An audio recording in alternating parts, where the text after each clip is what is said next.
Nós vamos entrar agora em variáveis do tipo numéricas, tá? Booleanas e o tipo none. Então, vamos lá. Variáveis do tipo numérica e suas operações, né? No Python tem 3 tipos de variável numérica. Nós temos o int, a variável float e essa variável do tipo complex, né? Ou complex, né?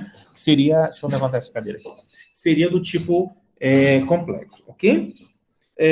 Basicamente, eu vou aqui mostrar para vocês. Então, as variáveis no Python não têm limite de tamanho, então elas são de valores, e o que couber na memória de número, ele vai caber. Então, algumas linguagens são int 8, int 16, int 32, e você só vai até certo tamanho dentro daquela variável. No Python, não. Você pode colocar um número gigantesco, milhares de caracteres, e ele vai aceitar, tá?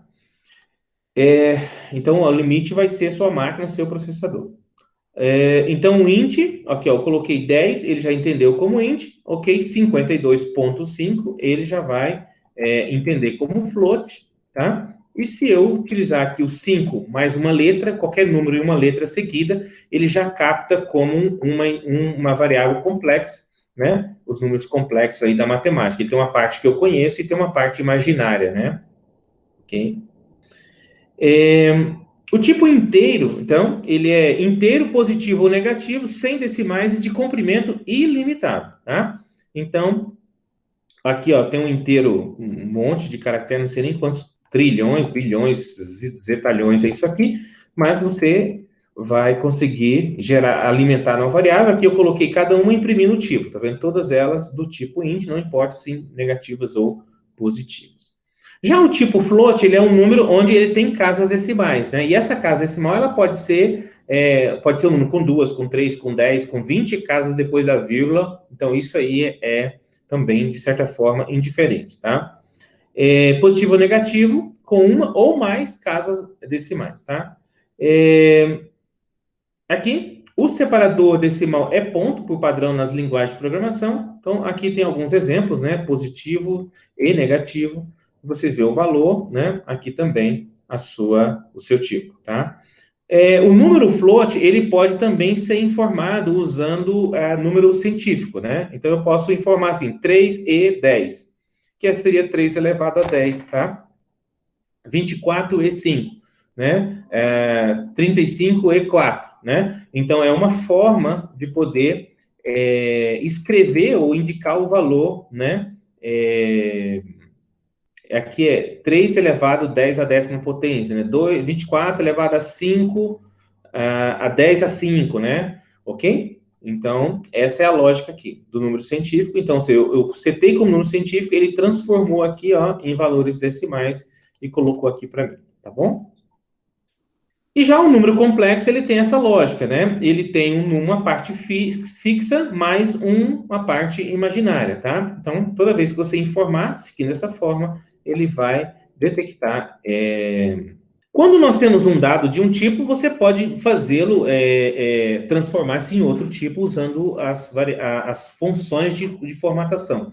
Lembrando que ao converter de um tipo para o outro, nós podemos perder a informação, tá? Então, se eu tenho um número que tem casas decimais, eu converto ele para inteiro, eu posso perder informações e assim por diante, tá? Então, aqui, ó, eu tenho um int que recebe o valor 10, e usando a função float, eu vou transformá-lo num float, e usando a função complexa, eu vou transformar ele num número complexo, e vou imprimir aqui já o tipo e o valor para vocês terem uma ideia, tá?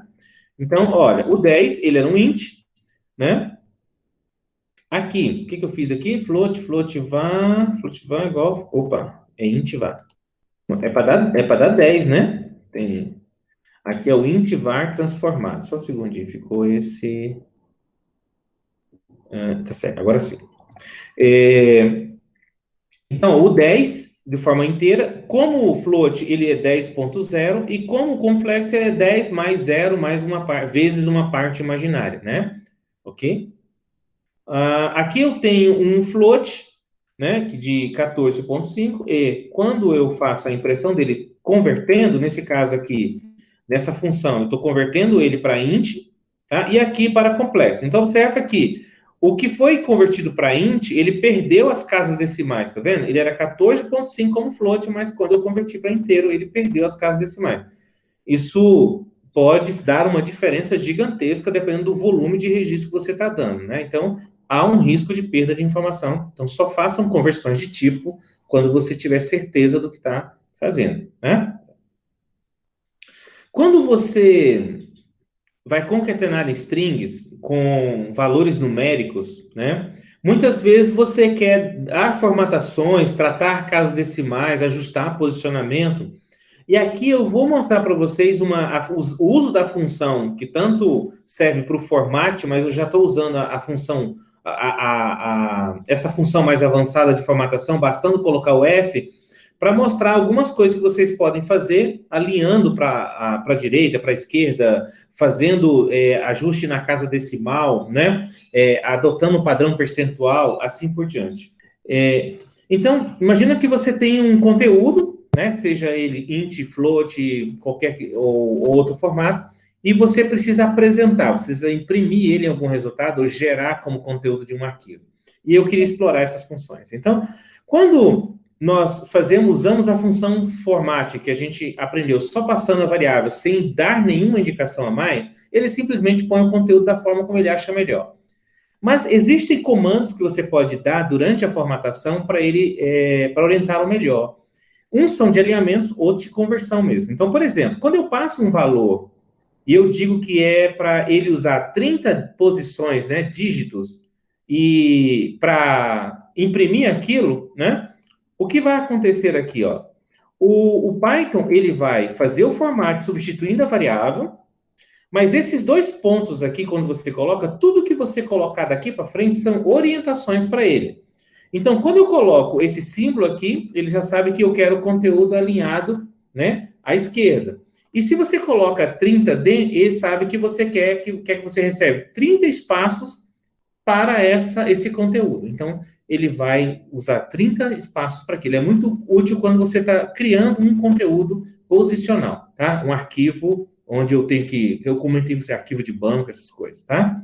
Então, você pode passar esse tipo de orientação. Olha, ele pegou o número, colocou aqui, mas ele reservou todo esse espaço de 30 caracteres, tá? Se for uma string, tá? Você vai mudar, ao invés de você colocar D, você vai colocar um S para dizer, olha, isso aqui é uma string que você está recebendo, eu quero que ela seja impressa dentro desse espaço de 30 caracteres. Ele vai fazer a mesma coisa, tá?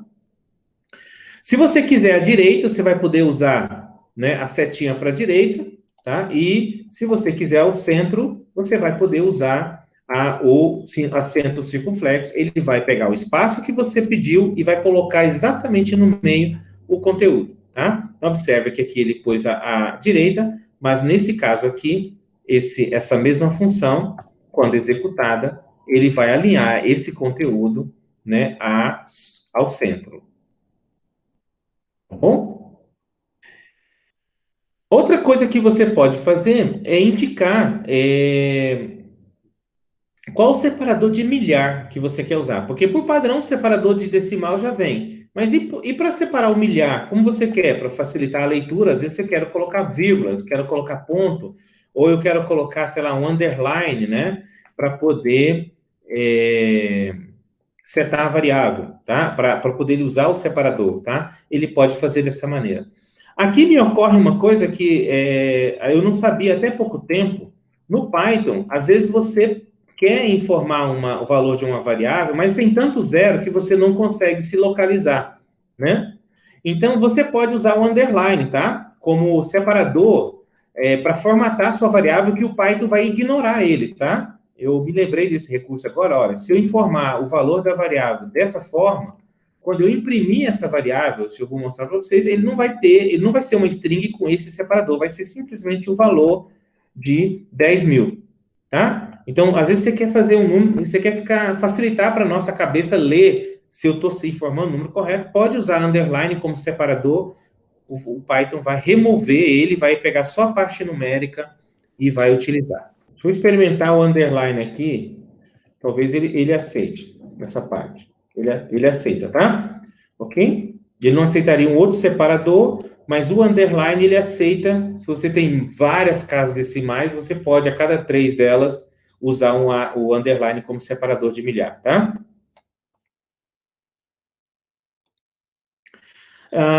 nós temos aqui, na hora que você vai imprimir um valor, algumas situações você quer o valor binário, né? O 001, 001, né? Correspondente àquele número, tá? Ou aquele conteúdo, tá? Pode acontecer situações como essa. Basta você informar dois pontos B, ao invés dele traduzir para o caractere imprimível, ele vai pegar o conteúdo lá dentro da variável e mostrar o conteúdo binário dela para vocês, tá? Então, 100 é o mesmo que 101, 100, 100, tá? Isso aqui representa 100 no processador, né? Quando o processador avalia isso, ele entende o número 100. Aqui, ó, o número 5.846. Aqui, se eu passar um número, ele me diz qual é a letra que aquele número representa, tá? Então, essa é a lógica. Se eu passar o 100, ele vai ver na tabela de caractere, o 100 representa que letra da tabela de letras, né? Então, o 100, por exemplo, é a letra D, ok? Aqui, ó, o 120 é a letra X, assim por diante, tá? Então, você pode fazer essa tradução usando essa função, tá? Ela não faz o contrário, eu pegar a letra e ele me dizer o número. Deve ter uma forma de fazer isso, ou a gente pode percorrer a lista de os números e descobrir, né, qual deles é o arroba, tá? Se a gente fosse fazer uma coisa como essa, descobrir qual o código do arroba, então vamos lá, ó. Eu vou fazer um teste aqui de 1 a 255, tá? Então, ele vai percorrer de 1 a 255, ele só vai converter isso aqui, o valor vai ser o i, né? Ele vai passar o i aqui, que é o nosso, ó, o i, e ele vai tentar achar o correspondente. Se for igual a arroba, né? Eu quero que ele imprima qual é o número, ok? Eu quero que ele imprima o i para mim. Ok? Então, eu fiz isso, ó. Pega de 1 a 255. Se a tradução do caractere for igual ao correspondente arroba, eu quero que você me imprima qual é esse número. É o 64. Então, se agora a gente passar o 64 aqui, né? O valor é igual a arroba, tá? O formato decimal, né? E quando eu tenho... eu posso usar essa função para eu dizer qual o espaço que eu quero usar, então, para preencher esse número. Então, às vezes eu quero criar um relatório formatado, onde os números estão alinhados toda a esquerda, mas eu sei que números que valiam de 0 a 2 milhões, então eu quero reservar tantas casas na hora que eu imprimir aquele conteúdo. Então, você pode usar 10D, significa que ele vai deixar 10 dígitos, né, reservados para aquele valor, tá? Você vê que ele separou aqui. A mesma coisa aqui, ó, se você colocar 5, ele vai usar apenas 5 caracteres. Além disso, você pode fazer, eu quero que o sinal fique lá no início do espaço ou junto com o número, tá? Vou imprimir as duas opções para vocês verem, ó. Se você colocar 2 pontos mais, ele vai exibir o sinal de mais quando for positivo. Se você não colocar, ele não exibe, só apenas quando for negativo, tá? Mas se você colocar o sinal, você fala, imprime o número, ele é positivo, coloca o sinal para mim. É uma comando que vocês podem fazer, tá? Se você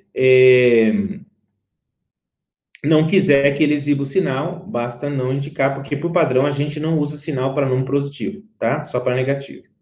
A mesma coisa aqui, você pode indicar, né? Se você quer um sinal para o caso dos negativos, né? Use o sinal de menos apenas para valores negativos, você pode indicar, mas como é o padrão, você pode não usar isso aqui.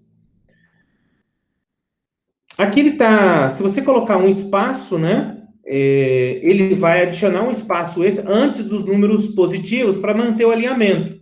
Então, vocês veem que aqui, ó, ele reserva um espaço para o sinal, porque você poderia ter números positivos e negativos e eles ficarem desalinhados. Então, ele reserva um espaço ali em branco, para que caso haja sinal, ele use o sinal. Científico, se você quiser que seja impresso, eu estou mandando um número muito grande, mas eu sei que isso é ilegível, eu quero no formato científico.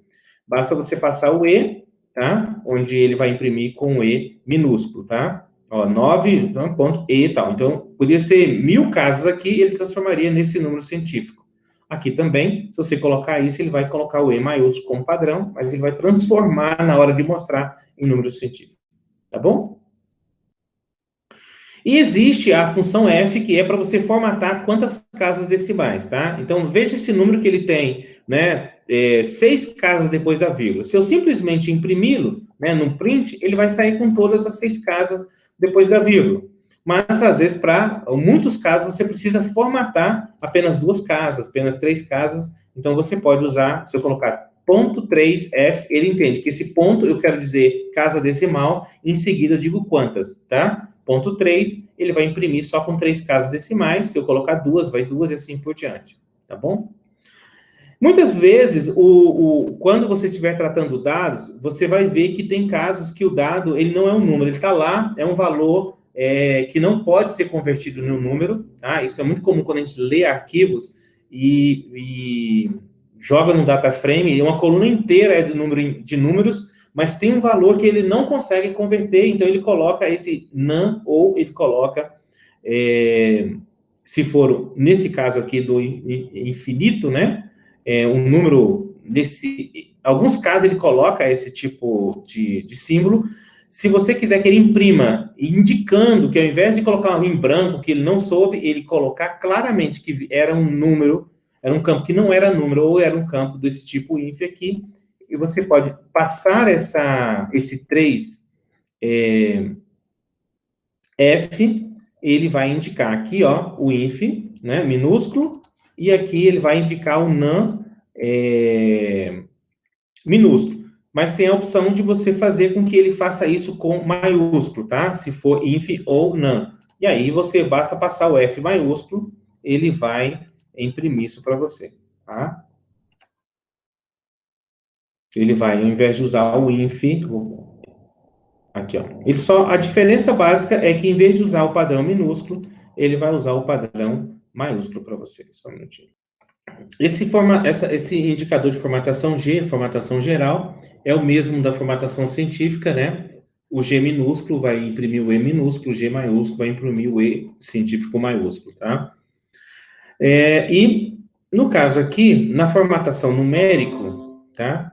Ele permite também, assim como no float, você controlar quantas casas decimais você quer. Nesse caso, se eu colocar 2N, ele corta, né, as casas decimais e faz o arredondamento, tá? E aqui, no caso, se eu simplesmente colocar o N, mas não indicar casas decimais, ele não faz a formatação.